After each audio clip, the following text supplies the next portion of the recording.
Betty Rolf. Betty Rolf vanished during her daily walk to work on a chilly November morning in 1988.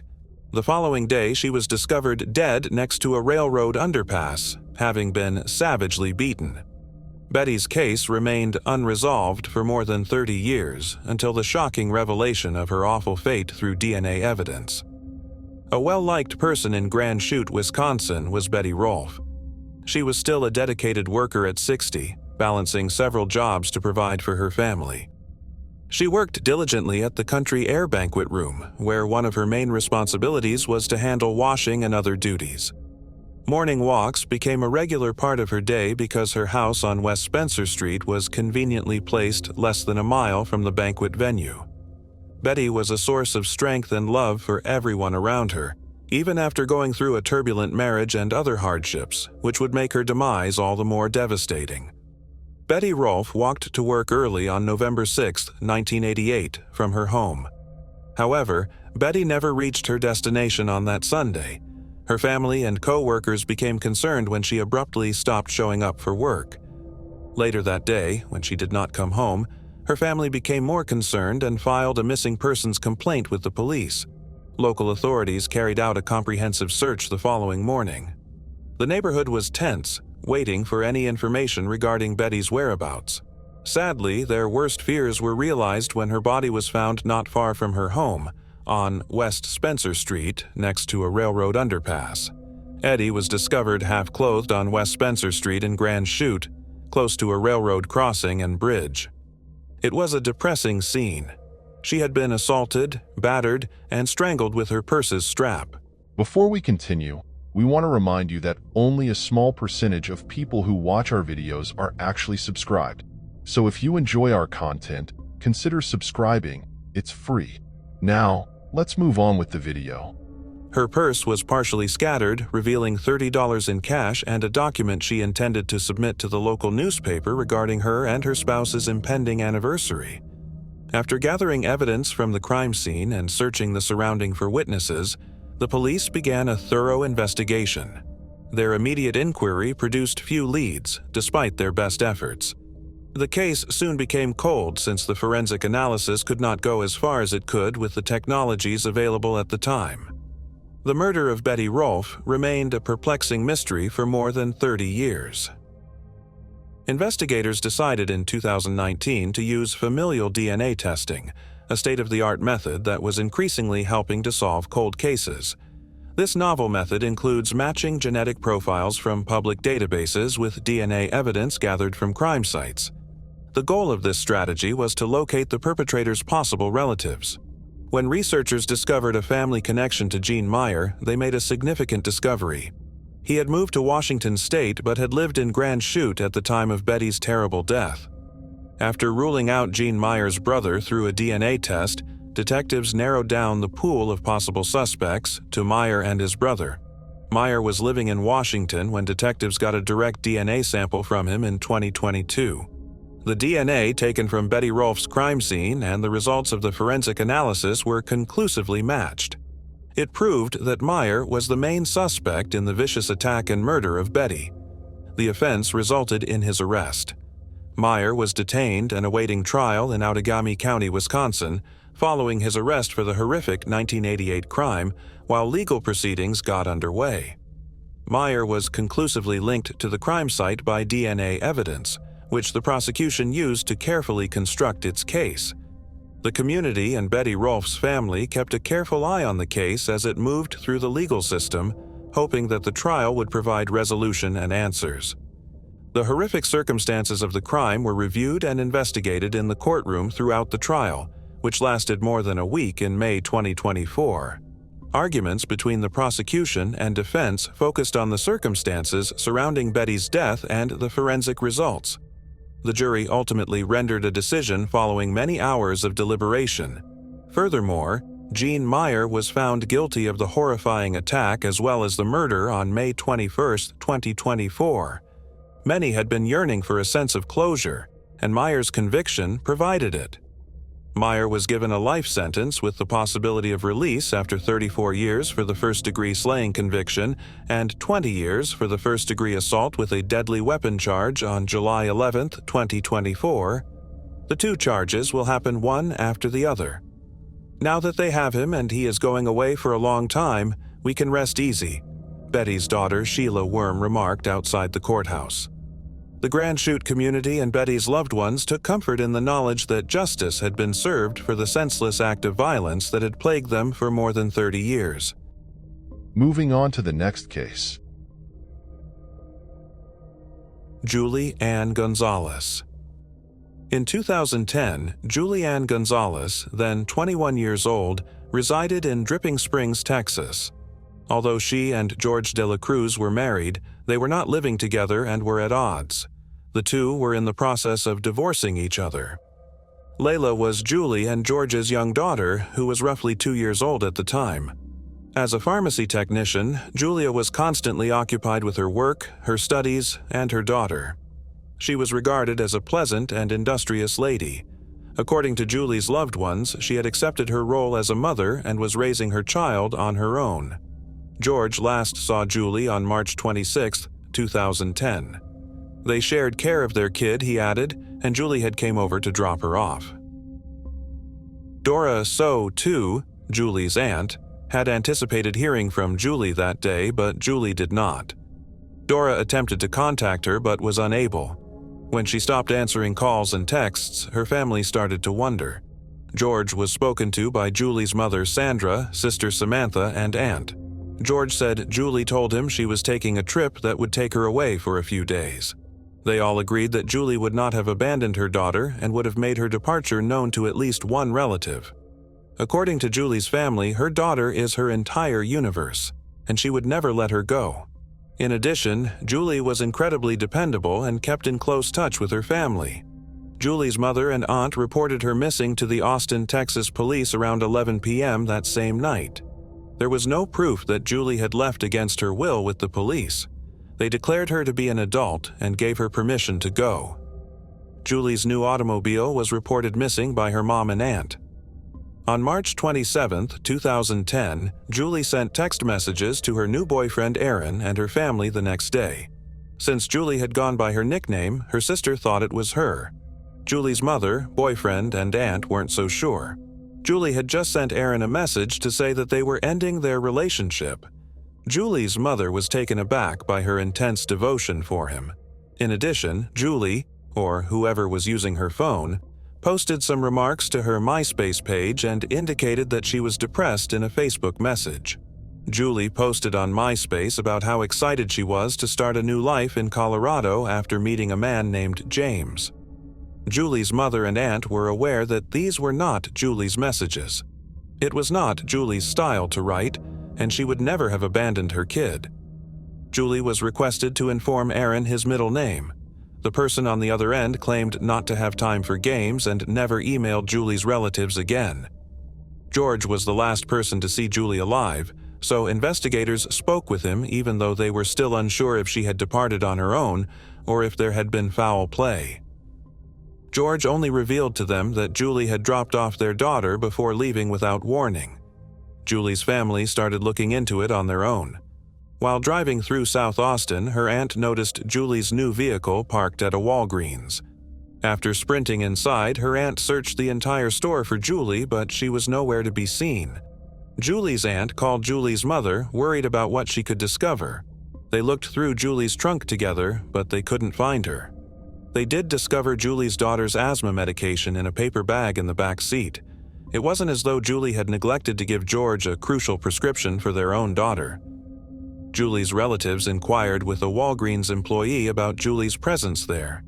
He commented that woman seemed familiar when they showed him the picture. Inquiries about his knowledge of the car outside were also made. He said that a girl had come into the shop claiming to be having car trouble. The Walgreens surveillance tape was provided to the police. Although Julie had not entered the store, there were multiple women that fit Julie's description. Subsequently, Julie's family distributed T-shirts featuring Julie's picture throughout the city and put up a billboard and banners. Julie's social media profiles and phone records were examined by the authorities. She had stopped using her phone and social media. The day following her last sighting, on March 27, 2010, it had not been utilized. Victoria de la Cruz, George's mother, called the police in a panic. She invited them to visit her home. Victoria had phoned them after discovering a sizable hole in the storage shed of the house she and her son inhabited. Victoria informed them that although she had begun to dig, she had become afraid and thought it would be best to contact the police. Victoria was visibly scared and smeared in dirt when detectives arrived. The pit she had reported to them had a haunting appearance of a grave. George identified the hole as an electrical trench and notified the cops so. Despite their decision to dig, the investigators were unable to locate Julie in the hole. Julie's bank records were seized by the police. They discovered that George had used Julie's card at Walmart and Best Buy on the day she was last seen. George, who was really into video games, had gone to Best Buy and bought an Xbox points card. One of the reasons Paul and Julie divorced was because of his preoccupation. George would much rather play video games all day at home than go to work and make money. Victoria consented to the cops searching the residence. They discovered the products from both shops as well as a Best Buy receipt inside. The security footage from both establishments was turned over to the police. In both stores, they noticed George with his daughter. On March 26, 2010, wireless expert Jim Cook looked through George's phone to track his whereabouts. He likened them to Julie's phone as well. The fact that George's phone moved in tandem with Julie's indicated that George was in possession of Julie's phone. Using the same IP address, George had also seen Julia's and his MySpace pages. The cops examined George's Xbox usage as well. It was said that George spent between 12 and 15 hours a day playing video games. He hadn't played for almost 20 hours on March 26th. Though they lacked sufficient proof to even establish Julie's death, the police suspected George had done something to her. Regretfully, the case then stalled for a while. Julie's family had to share custody with George for 3 years as they awaited clarification. Julie's mother was asking George all the time if she would return. George had always assured her that one day she would. Ultimately, George de la Cruz was taken into custody and accused of killing Julian Gonzalez on September 13, 2013. If George cooperated and revealed the location of Julie's body, the prosecution offered him a reduced sentence of 50 years. George has consistently denied any involvement. Rejecting the offer, he chose to enter a not guilty plea. The trial for George started in April 2015. George appeared anxious but never expressed regret. Despite lacking a body, the prosecution had to persuade the jurors that Julie would never return. They added that the de la Cruz's shed and backyard contained a knife, ammo, and some clothing that looked to have been torched. However, defense attorneys Robert McCabe and Keith Lauerman argued that the prosecution had left too many things unanswered and too many loose ends. They criticized the state expert's findings, questioned the reliability of its witnesses, and declared the timetable provided by the prosecution to be implausible. George de la Cruz, a heavy video game player who was described as immature and reckless, would not have had the time or resources to clean his house, get rid of his divorced wife's bones, and dig a grave in his garden. All of this prior to being seen on security camera footage going shopping with their daughter, according to McCabe. The lawyer contended that knowledge is the basis for convictions. You persuade using evidence, not conjecture. Reason is what convinces, not feelings. He informed the jurors that when you don't, innocent individuals wind up behind bars. George de la Cruz was found guilty on April 22, 2015. While Julie's family was celebrating, he lowered his head. George, then 27 years old, received a life sentence in October of 2016. He is still behind bars at the Jim Ferguson unit in unincorporated Madison County, Texas, as of right now. In 2043, he will be qualified for parole. According to Julie's family, they are hoping and praying that George will one day let them know where Julie is. They're hoping he'll tell his kid the truth about what actually happened to her mother.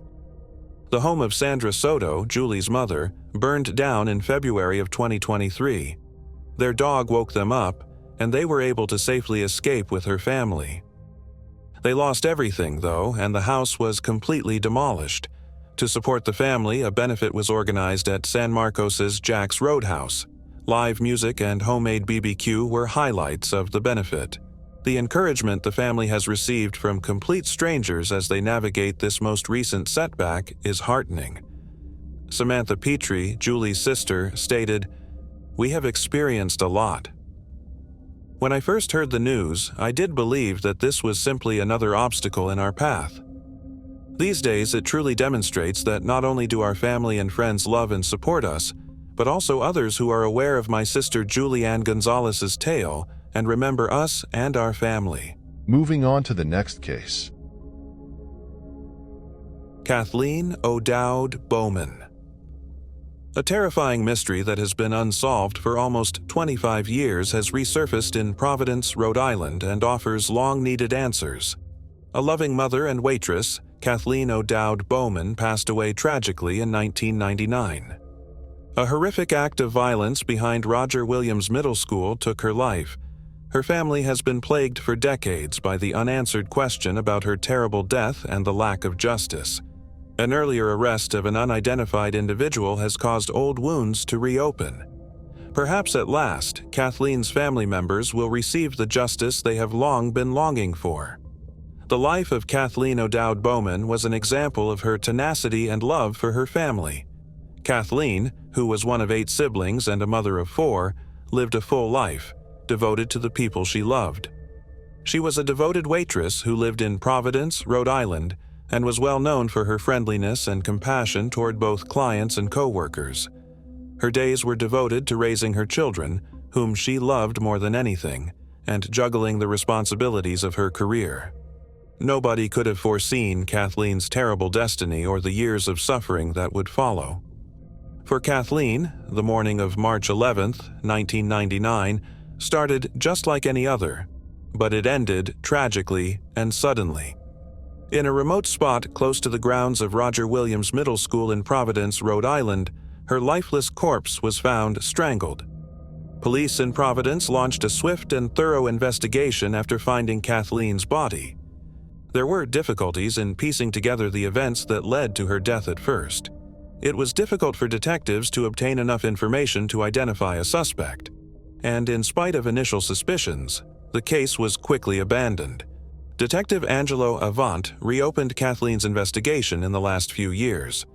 By carefully going over the evidence again and interviewing witnesses again, Avant found new leads that were essential to moving the investigation further. The culmination of these operations was the successful arrest of 53-year-old Providence resident Kevin Williams on Road Street on April 16, 2024, without any incidents. Williams, who was a suspect in the first place but was not charged because there was not enough evidence, is now being charged in the first degree. In Kathleen and her family's protracted fight for justice, his arrest marked a turning point. On April 17, 2024, William was arraigned and the indictment was unsealed in Providence County Superior Court, marking the start of the legal process. Attorney General Peter F. Norona highlighted the toll violent crimes take on the families of victims and gave the Providence Police Department and investigator Angelo Avant credit for their efforts in advancing the case. Colonel Oscar L. Perez, Jr. praised the police for keeping Williams responsible as well. Williams is charged in Providence's 6th Division Court for breaking a domestic no-contact order connected to another domestic violence case, in addition to the charge in Kathleen's case. The investigation and prosecution are being led by Assistant Attorney General James R. Baum, Special Assistant Attorney General Ariel Pittner, and Investigator Angelo Avant, guaranteeing a concerted effort to pursue justice. Williams was mandated to be detained without access to bond while awaiting more court dates. It is still necessary to announce the trial's start date. After more than 20 years of pain and unanswered questions, Kevin Williams' arrest for the murder of Kathleen Solman is a major step toward justice. Kathleen's family is dealing with a range of feelings. Though they are happy that efforts are finally being taken in the right direction, they are still in great grief over her tragic death, realizing that no amount of justice could ever make up for the terrible loss they suffered. Kathleen's brother, Tom O'Dowd, stated that while the family is relieved that the suspect has been apprehended, They are also incensed since they do not know why the culprit singled her out almost 25 years ago. "It was shocking," Tom remarked, "because nobody had ever heard of this man before. Now that someone has been detained for this, we finally depart. We think of Kathleen every single day," according to a statement from her sister Cynthia Balcom. "We will find solace in the knowledge that justice will eventually be done once the novelty of this all wears off. All I want is for our mother to witness this moment." Moving on to the next case. Scott Parrish. Who was this well-liked Fort Wayne, Indiana businessman and community activist Scott Parrish? What mysteries hid underneath his idyllic exterior? His sad death remained a mystery for almost 18 years, shocking the community to its core. Parrish Wallpaper and Paint Incorporated was owned by Robert Scott Parrish, a well-respected businessman in Fort Wayne, Indiana, who was 49 years of age. Scott was well established in his hometown of Fort Wayne, where he served as a volunteer for several local groups in addition to being well known for his business accomplishments. Jim and Nancy Parrish, as well as his siblings Mike, Greg, Tom, and Danny, loved and appreciated Scott as a dedicated family man. His devotion to his company and the community won him a lot of admirers in Fort Wayne. Scott's business went beyond being a neighborhood enterprise. It was evidence of his dedication to providing high-quality products and services that he gained the respect and allegiance of numerous clients over the years. Nobody realized that beneath the surface of this seemingly ideal life were the beginnings of a tragedy that would soon come to pass. Around 6:30 p.m. on March 29, 2006, Scott's brother Danny and his wife Patty were called when Scott did not show up for work and did not pick up his phone. They went to check on Scott at his home in the 1000 block of Vermont Avenue because they were afraid something wasn't right. They discovered something awful inside. Scott had been shot in the head and lay unconscious in the restroom. They quickly dialed the cops in a panic. Danny and Patty described how they discovered Scott sitting on the toilet, fully clothed, with the lid down, and suffering from a gunshot wound when the police arrived. There was dried blood on the cabinet in front of him, and blood splashed on the wall beside the toilet, making the scene gory. At the scene, it was pronounced that Scott was dead. He sustained 2 gunshot wounds in contact behind his left ear, one of which left through his forehead and the other through the top of his skull. He also sustained a bullet wound to his upper arm that was completely internal.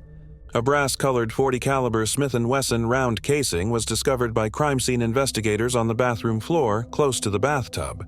Near Scott's left hand, on the floor in front of the toilet, lay another shell casing. There was a third missile found on the bathroom sink. As the investigation went on, the investigators made an unexpected discovery: a covert marijuana grow operation in the basement, hiding behind a fake wall. They discovered a Black & Decker cordless screwdriver nearby, which may have been used recently. This finding prompted a lot of inquiries. Did Scott engage in any illegal activity, or was there someone else use his land without permission? Is his death related to this illicit operation? Now, investigators had to piece together a complicated case in which Scott's reputation as a well-liked businessman and volunteer in the community was suddenly overshadowed by sinister secrets kept within his house. The coroner formally classified the death as a killing case the next day. More than a mile from his house, in the Heartland Church parking lot, was where his wallet was discovered. The wallet included his library card and driver's license, but no cash. Police spoke with a witness who had been acquainted with Scott for 3 years in January 2008. The witness mentioned Derek Rodney Johnson, also known as Q, a Hispanic man who the police already suspected when they questioned him about the crime. The witness said that Johnson, a native of Texas, frequently brags about his propensity for killing and robbing people. Another crucial witness came forward with crucial information on January 22, 2008. A few weeks after Scott's death, the witness related a conversation she had with Johnson. The witness remembered conversing with Johnson in his South Lafayette Street kitchen, where he demonstrated 2 pot plants growing in a closet. Subsequently, he stated that he had obtained the plants during a theft. According to the witness, Johnson acknowledged shooting Scott in the head as the robber tried to take a gun out of a safe in his restroom. Although Scott had multiple marijuana plants in his basement, according to Johnson, he only took 2 of the plants and a little quantity of marijuana. The witness went on to say that Johnson had once had 2 weapons chambered in .40 caliber, but it was unclear where they were kept. Detectives spoke with Johnson at the Westville Correctional Facility on July 31, 2014.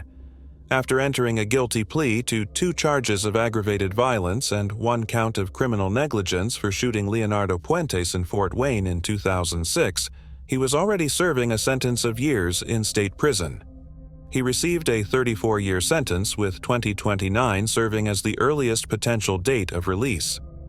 He acknowledged knowing Scott through a mutual acquaintance, Witness 1, with whom he had worked on construction sites, after being advised of his rights and having to sign a waiver. Additionally, he disclosed that he first purchased marijuana from Scott via Witness 1 and then from Scott directly. Afterwards, he admitted to owning 2 Smith & Wesson firearms chambered in .40 caliber at the time of Scott's murder, and to being acquainted with the design of Scott's bathroom due to his use of it for the acquisition of illegal substances. Johnson wrote a letter to detectives on July 1, 2015, when he was at the NCCF Annex in Newcastle. He wrote in the letter that Scott had been executed by his gang, Northern Vados Locos, for stealing money and marijuana. He claimed that even though he was aware of the offenders identify, the gang's rule of silence prevented him from telling anyone. Johnson clarified that he had ordered the hit after reporting Scott to his gang bosses. He further mentioned that the shooter had sent him pictures of Scott after the killing. Johnson explained that there wouldn't be any indications of resistance because the gang members had shot Scott after sitting him down on the toilet because they were angry at his lying. Although he acknowledged taking part in a few robberies, he maintained that he never intended for anyone to suffer harm. Johnson said the gun had been given to one of his crew members and then sold to an unidentified person. He denied ever possessing twin .40 caliber Smith & Wesson firearms, but he did characterize the weapons as a matching set, one left-handed and one right-handed. Johnson retracted after being informed by investigators of his earlier admission from July 2014, in which he acknowledged owning 2 Smith & Wesson firearms chambered in .40 caliber and being armed when doing business with Scott. He stated that he had possessed a variety of firearms and that he was unsure if the bullet originated from one of them. The case went unresolved, and there were no arrests for almost 18 years.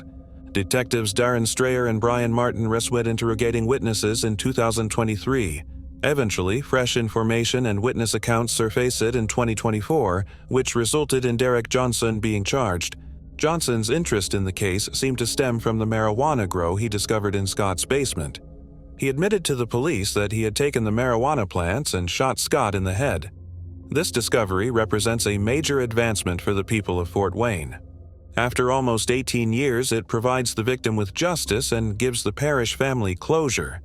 Detective Brian Martin attributes a new interview in the case to playing cards that the FWPD put in nearby jails with biographies of unsolved slaying cases. Danny reported that since that night in 2006, he had not slept properly. He and his spouse erected a memorial bench at Fort Wayne's Lakeside Park in honor of Scott. The date of Derek Rodney Johnson's sentencing is still pending. Moving on to the next case. Shelley Werner.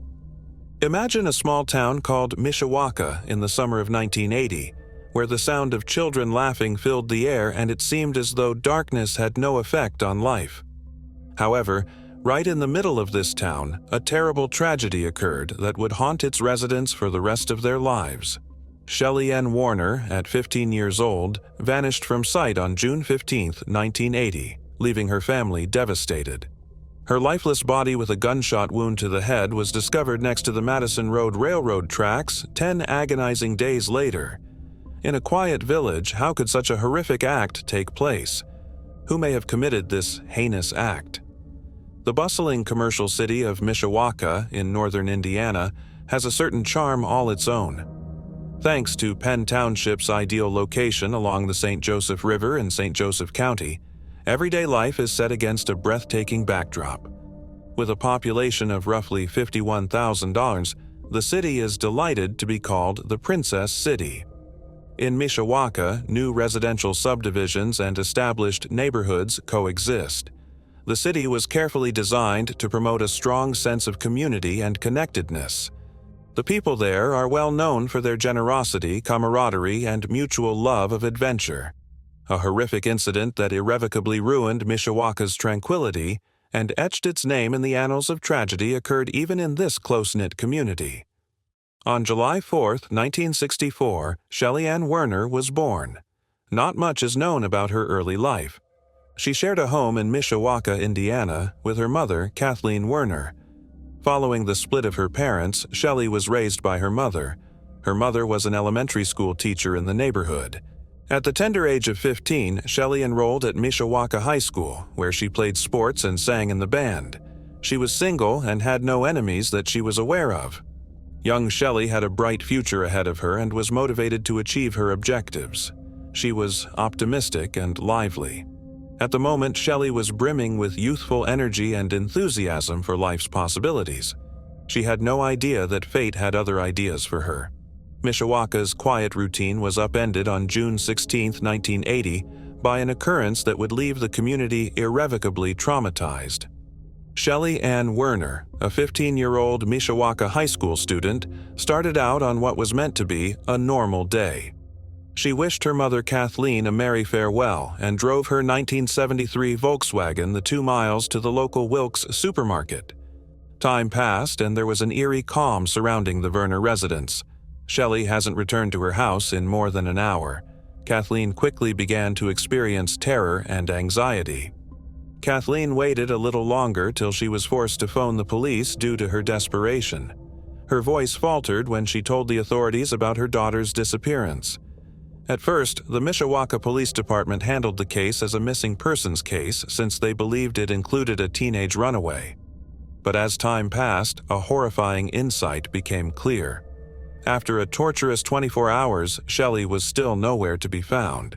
As their degree of concern grew, investigators quickly modified the investigation status to suspected abduction. There were no overt indicators of foul play, which left detectives perplexed in those early hours of desperation. Kathleen's first call was reported as a regular missing person, but nothing had changed by the next day. Mishawaka town was now under the shadow of suspicion, setting the stage for an unsettling mystery that would unfold over many years. Following an immediate inquiry, the investigators learned that Shelley had arrived at Wilt Supermarket on June 16th of that year. About 1:30 p.m., she was seen shopping for groceries, and about 2 p.m., she was seen exiting the store. She made her way to her car, which was parked roughly 50 feet from the store's entrance. But things took a turn for the worst as soon as she got into her car. A man with blonde hair who appeared to be between 16 and 18 years old, with a height of 5'7" and a weight of approximately $130, was observed skulking around the shop. The young man allegedly approached Shelley's automobile further closely, according to witnesses. Abruptly, he took over the driving and shoved Shelley into the passenger seat. They claimed that Shelley looked taken aback by the abrupt intrusion. The witnesses could only see the man's back. As a result, it was difficult to tell if Shelley was in danger or if someone was using a weapon to silence her. Shelley was in the passenger seat when the man quickly drove off. It was an astonishing and frightening conduct that left bystanders perplexed. Anxious family members and friends launched a big collective hunt to see if anyone might learn anything about the missing little child. Authorities issued a drawing of the first suspect based on the witness's statement in an attempt to enlist the public's assistance. A terrible discovery made a few hours later made them even more afraid of the unknown. Shelley's automobile was discovered abandoned in the parking lot of the adjacent O.S. Shoal, Indiana shopping area. There was no trace of a struggle inside the car, and Shelley was nowhere to be seen. As investigators attempted to piece together what had transpired, they kept looking for information. 2 young females were exploring a wooded region outside of South Bend, Indiana, after 10 days of suffering and frustration when they saw an awful sight. A young woman's half-nude body was discovered in a ditch next to the railroad tracks. The young lady was later identified as Shelley Werner by dental records. It was evident from the scene that she had died there. 2 close-range shots in her were fired with a large-caliber gun. the investigation was a crazy journey with lots of leads and no leads. Hypnosis was the final desperate measure the police took in their quest for answers. 4 witnesses from the grocery shop were put under hypnosis in the hopes that they might recall important details regarding Shelley's kidnapping. The first suspect was given a fresh sketch after these hypnosis sessions, which revealed that he had been dropped off at the business and looked to be hitchhiking. Before Shelley entered the store, witnesses claimed to have seen her speaking with 2 young ladies. However, neither the identities of the women nor their potential connection to Shelley's kidnapping were known. Despite their best efforts, law enforcement was unable to capture the criminal. Numerous males who matched the description were brought in by the police, but none of them could be recognized in a lineup as the kidnapper. Because neither the man who dropped off the suspect nor the 2 young women Shelley had spoken to could be found, the authorities were frustrated and the case remained open. The ledge eventually dried up, ending the inquiry. The murder of Shelley had long puzzled the investigators. Her cause of death remained a mystery, and she appeared to be an ordinary high school student. It's interesting to note that witnesses claimed Shelley seemed shocked when the man got into her car. It was impossible to rule out the idea that she knew who killed her. Shelley Werner's kidnapping and murder soon became a cold case, a long-hanging, terrible mystery that plagued Mishawaka. Following the dissolution of the St. Joseph County Metro Homicide Unit in late 2021, the investigation was taken over by the cold case team of the Mishawaka Police Department. Their mission was to solve the riddle that had troubled them for years. After 43 years, in April 2023, a critical witness came forward, throwing new light on the horrifying case and offering a glimmer of hope amidst the darkness of Shelley Werner's unsolved murder. This witness, a woman who had refrained from speaking because she was worried for her family's safety, eventually found the strength to do so. This witness had been intimidated by the suspects. In order to solve the case, detectives Dave Dossman, Tim Corbett, and Sam Walsh worked non-stop, according to Jim Campbell. The testimony of the witness was a paradigm-shifting discovery. She identified the 3 people in charge of killing Shelley, but the authorities withheld their identities. It was shocking to learn that Shelley knew very little about these individuals. Since they were older than she was, she most likely only knew their family. However, the authorities have not disclosed the reason for her injuries or the perpetrator. 2 of the suspects died over the years. Previously, detectives were not aware that one had died in 2001, the second had likewise died in 2010, and the third had vanished without a trace. The inquiry into Shelley's kidnapping and subsequent murder was reopened as a result of this new information. When investigators looked more closely into the pasts of the 3 individuals, they discovered a horrible history of violence. These men seemed to have had a direct role in Shelley's terrible death, which lends credence to the first witness testimony. The witness only felt safe talking to the authorities after 2 of the accused had died. The police eventually found out. In January 2022, the Mishawaka Police Department established a cold case team consisting of former South Bend homicide detectives whose task it was to investigate unresolved homicide cases such as Shelley's. This team worked very hard to locate further witnesses and gather evidence to corroborate the first witness testimony. However, upon closer inspection, they learned that the third suspect died in 2018. The fact that 3 men were implicated in Shelley and Werner's kidnapping and murder was a significant revelation. It demonstrated the importance of a witness' bravery in coming forward almost 40 years after the horrific event. The witness was motivated by the fact that 2 of the suspects had died and the third had disappeared. The fear and intimidation these suspects had used over the years to conceal crucial information added to the anguish of Shelley's family and the neighborhood. Cold case investigator Jim Campbell discussed the difficulties witnesses faced and how family intimidation had suppressed their testimony. Despite the fact that the 3 suspects' involvement was clearly shown by the investigators' testimony and evidence, there was a significant issue that was unavoidable. Since all 3 suspects had already passed away, how could the investigators carry out their investigation and provide Shelley's family with closure and justice? The St. Louis case was closed. The evidence was evaluated by the Joseph County Prosecutor's Office, which found it to be convincing. It was quickly apparent that the dead could not face legal repercussions. The only information available about the suspects was their age, proximity to Shelley, and familiarity with her. However, the St. Joseph County Prosecutor's Office ruling provided resolution. Though the suspects were deceased, there was optimism that the truth would come to light and Shelley's family could finally rest in peace. The witnesses' vital knowledge set off a coincidental chain of events that resulted in additional witnesses and evidence. The St. Joseph County Prosecutor's Office stated that although DNA testing was unable to produce a conclusive match, other evidence and statements were vital. Unfortunately, because of their demise, the suspects' identities remain a mystery, making it impossible to press charges. Ultimately, individuals dedicated to attaining justice had not allowed the passing of time to erode their determination. The murder of Shelley Werner had been solved because of the investigators' perseverance and the bravery of a witness who stepped forward to reveal a terrible chapter in Mishawaka's past. The verdict in the Shelley and Werner case caused a spectrum of feelings in those who were directly engaged.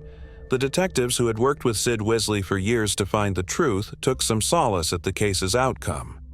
Tim Corbett, one of the cold case investigators, remarked, "I hope she's sitting next to God. I am grateful to the police, the public, and all those who assisted with the case.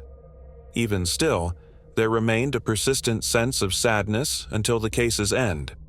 Family members of Shelley remained silent about the updates since they were understandably private in their loss. What are your thoughts on this case? Do you believe that justice has actually been done? Share your opinions with us in the comments section. Moving on to the next case. Sonia Charles. The proprietor of Bob's Car Wash in Jeanerette, Louisiana, made a horrifying discovery towards the end of January 1994. A dead female infant was discovered inside a 55-gallon garbage can behind his company while he was emptying the trash. The autopsy was performed by Dr. James Falterman, the local coroner. In addition, he spoke to the more than 200 mourners during the nameless girl's funeral and gave the eulogy. He claimed that he had icy feelings of rage, despair, and misery as soon as he saw the baby with her thumb in her mouth. Additionally, according to Dr. Falterman, the girl was alive when she was thrown away and most likely only lasted for a few hours before passing out from the cold. Look for a drawing of the infant, but her name was Baby Jane Doe, and she was reported as being black and female. Carrie Davis, the acting head of police at the time, promised to track out the mother of the child. Even though it took 25 years and didn't occur during his administration, authorities claim that it did eventually happen. In September 2019, 50-year-old Sonia Charles from New Iberia was taken into custody as the child's mother. Following the development of fresh leads, the cold case unit of the Iberia Parish Sheriff's Office has revived the case. Major Wendell Rayborn, a spokesman for the department, clarified that fresh leads were brought to the investigators' notice and that the case received renewed attention thanks to a local cold case club. A local laboratory recently re-examined the DNA evidence from the crime scene and the newborn Jane Doe, creating a DNA profile. The sheriff's office claimed that the DNA profile matched a sample that they had received from Sonia Charles. This case gained fresh attention after private investigator Stephen Maynard founded the Cold Case Advocacy Group. The healing process will take a very long period. She is now known to her family, he said. Perhaps now the infant can have a name at last. A grand jury in Iberia Parish indicted 52-year-old Sonia Parrish in May 2021 for the murder of her infant daughter. She was placed under bond in the Iberia Parish jail with a $250,000 sum after the indictment. If found guilty, Sonia might spend the rest of her life behind bars without the possibility of release. Moving on to the next case. Susan Thies. In 1983, Susan Thies, then 45 years old, resided in Toronto, Canada. She was a social worker and a mother of 4 children. On August 17, 1983, her body was discovered in the upstairs bedroom of the house she had just bought on Grace Street. She had separated from her spouse, who was residing in a downtown townhouse, and relocated to Toronto from Calgary in July. The mail had piled up outside her house by the time her body was discovered by a family member. She had been repeatedly stabbed in the chest. Her life's exact end was not determined by an autopsy. The police acknowledged that their leads on the case were slim. At the time, a detective declared, "We have no suspect at all." The death of 22-year-old Erin Gilmore was discovered in her Toronto condominium on December 20, 1983, 4 months later. Erin's body was discovered by a friend who had gone to pick her up for a cocktail party. Erin had been found in her bedroom, having been stabbed and beaten, just like Susan Thies. To no avail, police knocked on doors. Erin came from an affluent household and wanted to be a fashion designer. Tycoon Peter Monk, a co-founder of Barrick Gold, had partnered with her father, David Gilmore, in the mining company. Erin's body was discovered by Monk's kid. Investigators had little information concerning Susan and Erin's fate for years or even decades, other than the fact that they met a similar end. A breakthrough in 2008 came from breakthroughs in DNA technology, which proved through behind-the-scenes evidence that one guy was accountable for what had happened to both Susan and Erin. But figuring out who he was going to require much more scientific advancements and almost 15 more years.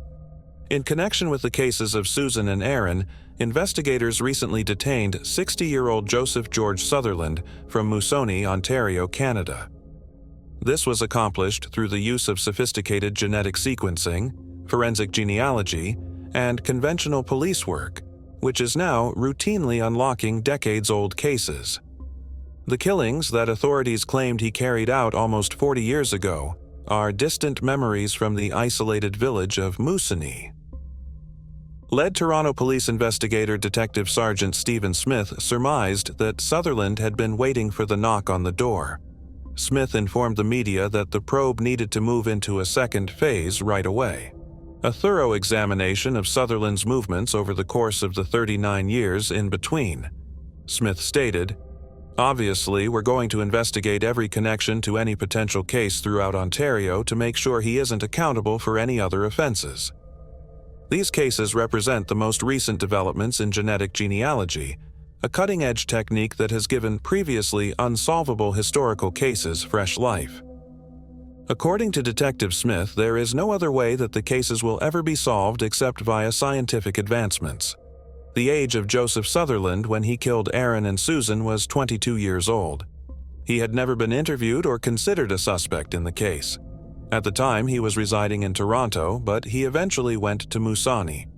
Sutherland appears to be a person going about a relatively regular existence on Facebook, enjoying the outdoors and asking for advice for services like an electrician while struggling with day-to-day issues.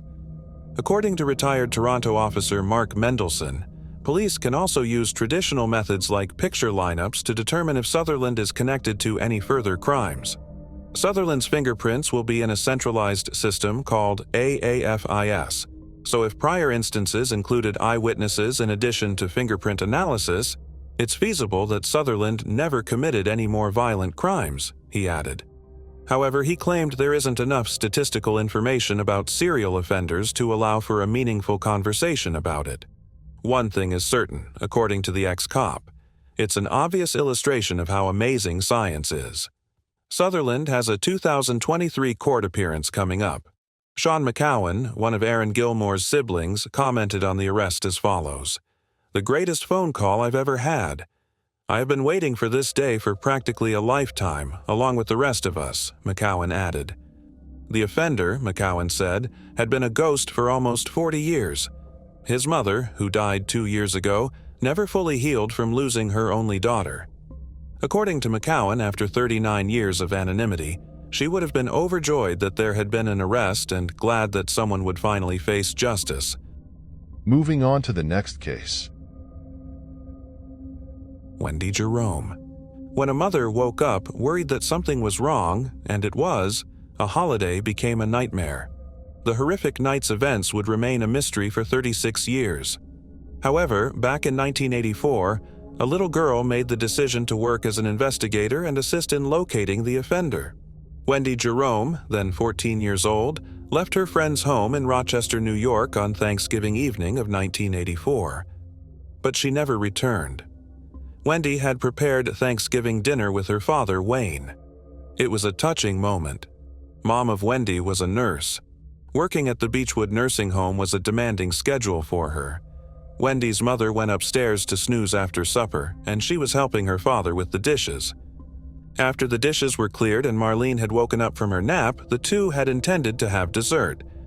Bill, her younger brother, was having fun. Wendy was born on November 1st, 1970, and she recently turned 14 years old. Since being 1 year old, she has become somewhat independent and has desired independence. Wendy asked to go over to her friend Susie Keller's house on foot. It was only a few blocks away, so it wasn't that far. The next day was her friend's birthday, and Wendy wanted to send her a card. Wayne gave in since she will return soon because it was 7 p.m. and her curfew was 8 p.m. anyhow. Marlene was anxious when she woke up and had an intense want to find her daughter. Feeling uneasy, she hurriedly raced down the stairs and asked, "Where is Wendy?" Wayne told Marlene not to worry, that Wendy was just seeing a friend and would be back shortly.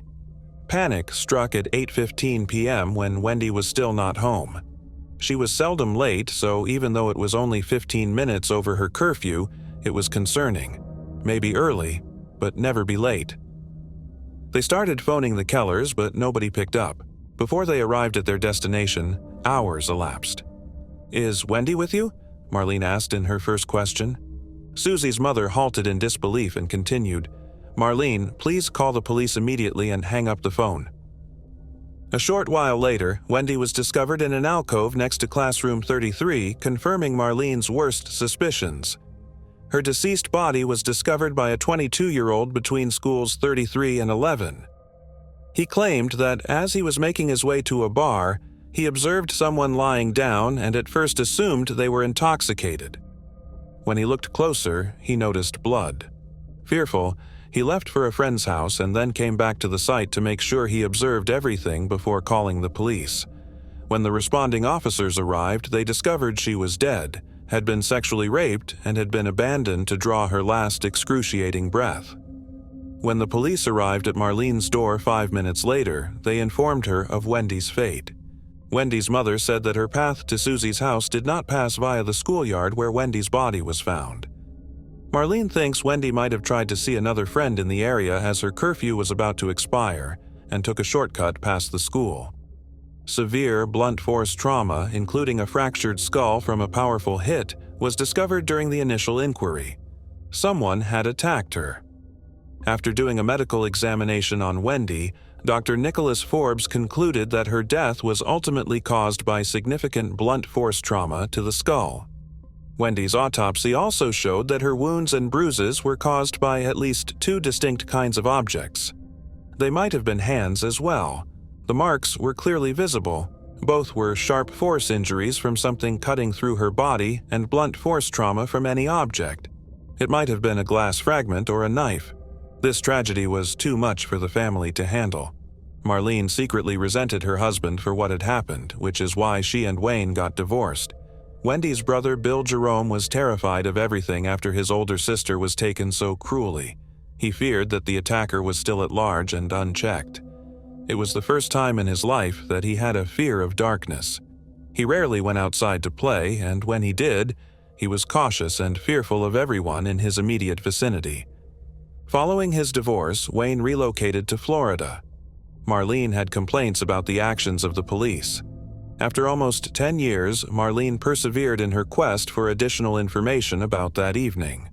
She was not permitted to view the images, visit the body in the morgue, or even tour the scene of the crime. When investigators told Marlene that Wendy was unconscious and didn't know what had happened to her that day, Marlene insisted on seeing the pictures from the crime scene. They claimed that she died quietly. It came out she was unaware of this until she received a copy of the autopsy report. Marlene felt enraged as she read the autopsy report, which mentioned defense wounds multiple times. She had asked them directly about Wendy's fight with her attacker and felt betrayed, thinking they had misled her. She was severely deceived. She felt some closure after viewing the pictures. In her mind, Wendy was lying indecently, naked, and visible to everyone, exactly how she would have preferred to be viewed. Before Marlene saw the pictures and felt some solace, she endured suffering for 9 long years. The images also revealed to Marlene what the detectives had suspected all along. Wendy had on a brown sweater jacket with hearts and unicorns sewn on it, along with pants. She covered her bruised face with her pink sweatshirt, which she always wore. Thus, the person who carried out the horrible deed gave Wendy time to get clothed before cruelly ending her life. The investigators had assured Marlene that Wendy would leave peacefully and that she would not be informed of anything that happened to her thereafter, not even the blows to her head. However, the defensive wounds revealed a tale of complete horror, as Wendy would have struggled to survive, fully conscious of what was occurring to her, in contrast to what Marlene was informed by the investigators. Every November 1st birthday was difficult for the family. They would weep thinking of Wendy. Marlene, though, was confident that the offender would eventually face punishment. DNA technology was still in its early stages in the 1980s and 1990s. Years later, however, forensics would have an opportunity to apprehend the offender. 6 days after Wendy's terrible death, Officer Paul Boccaccino spoke with at least 30 neighbors. Additionally, the investigating officers were cautious to protect the evidence. The items found at the crime scene were Wendy's clothing, a pack of cigarettes, a lighter, and the offender's hair. Some topics were not sufficiently explored. Despite being questioned, the witness was not considered a major suspect. It was highly suspicious that he left the crime site and went to a friend's residence before returning. The witness's hair type matched the hair type discovered at the crime scene exactly. More research ought to have been done on him. 6 years on, he ended his own life. Was that an acknowledgement of guilt? Investigators initially concentrated on a different local guy who reported being attacked that evening, but he was ruled out by blood type tests. When Julie Hahn was only 11 years old in 1984, she became aware of the horrific murder of Wendy Jerome, a case that would have a lasting effect on her and ultimately mold her career. For many years, Wendy's case lingered in Rochester and shaped the city's mental landscape. Hahn's early experience with this eerie incident gave her a feeling of justice and motivated her to choose a career in which she might have a positive impact. Years later, she advanced to the position of top prosecutor in the Monroe County District Attorney's Office's Major Felony Bureau. Her dedication to justice prompted her to begin working on Wendy's case in 2011. She was able to perform DNA analysis and saw things from a different angle. This involved cross-referencing the DNA of the witness who committed suicide. In the event that the witness's DNA did not match, Hahn intended to use cutting-edge high-sensitivity DNA technology to examine additional objects discovered at the scene, like the lighter and cigarette pack. Hahn and her group realized in 2016 that further evidence could be examined. In April 2019, they performed DNA testing on family members. There was a new list of possible suspects by July. Wendy's clothing and bodily fluids from the crime scene included evidence. They were able to search for family DNA in 2020. Via the DNA profiles of relatives, screening is possible. This implies that if a relative's DNA was stored in a databank, everyone in the family with the same blood might be accessible. It led them to a person who was 20 years old at the time of Wendy's tragedy and had been questioned all those years ago. At the time, he went by Timothy Williams and lived next door. During his stay in Florida, the suspect allowed the police to obtain a sample of his DNA in secret. The DNA evidence from the crime scene and the sample matched. They eventually had a positive match 36 years later. Williams was apprehended on September 9, 2020 in the end. Hahn was one of the detectives that gave Marlene a call. After Wayne's cancer diagnosis, Marlene remarried. 2011 saw his passing. On a typical Thursday, 36 years after that Thanksgiving night, she got the call she had been waiting for. Timothy Williams was the first in the state to be tried following an arrest based only on family DNA. Williams maintained throughout the trial that he did not hurt Wendy and that he had consensual contact with her. He said he was afraid if he came out he would be accused of violent assault. Years ago, someone had questioned him. At the age of 20, he was a neighbor at the time, yet he told lies to the police, telling an entirely different story now that he was in custody. He claimed to have met her at a corner store, to have thought she was an adult, and to have in a relationship with her. The district attorney refuted these assertions, emphasizing Wendy's injuries' horrific character, which ran opposed to Williams's account. Wendy's mother commented on his assertions as follows: "Wendy, my daughter, was the world's loveliest and most compassionate little child. She was and always will be my heart, and I just want everyone to know that no matter what was said, it was untrue." Due to jury misconduct, the trial first suffered a setback when it was declared a mistrial. But after a second trial, Williams was convicted guilty on 3 charges of second-degree murder. Justice Alex Renzi of the New York State Supreme Court sentenced 60-year-old Williams to 25 years to life in the New York State Department of Corrections on April 17, 2024. District Attorney Dorley said that the maximum punishment was the only acceptable course of action, and he was relieved and grateful to the Rochester police investigators. She stressed that Timothy Williams was still held accountable for the horrible crimes he committed against Wendy after all these years.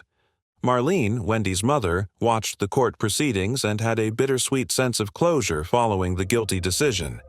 Timothy Williams thought he had gotten away with it after 36 years, but he was identified, humiliated, and placed behind bars where he belonged because of Julie Hahn's unwavering search for the truth and a mother's dedication to justice. Wendy Jerome's family got at last some closure, and the anonymous monster from their nightmares was now contained. "Will it ever be over for me?" Marlene asked in her final words following the sentencing. "No. However, the door is closed." Thanks for watching. We hope you enjoyed exploring these intriguing cold cases with us. If you found the video fascinating, don't forget to give it a thumbs up and subscribe to Cold Case Mystique for more deep dives into unsolved mysteries. Your support helps us bring you more compelling content. Leave a comment below with your thoughts or any cases you'd like us to cover next.